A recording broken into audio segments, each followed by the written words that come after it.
আমাকে ভয় লাগিয়ে দিলি ভাই, আমি ভেবেছি ভূত। তুই কি বিশ্বাস করিস সত্যি ভূত আছে? তুই কি বিশ্বাস করিস ভগবান আছে? হ্যাঁ। তাহলে জানবি ভূতও আছে।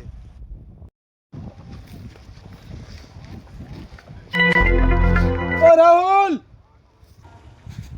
হ্যাঁ। আরে কার সাথে কথা বলছিস? কেন দেখতে পাচ্ছিস না এর সাথে কথা বলছি?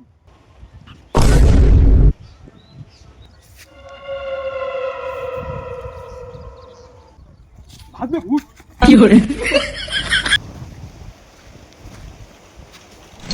আরে বন্ধু কি যেন বলছিলি?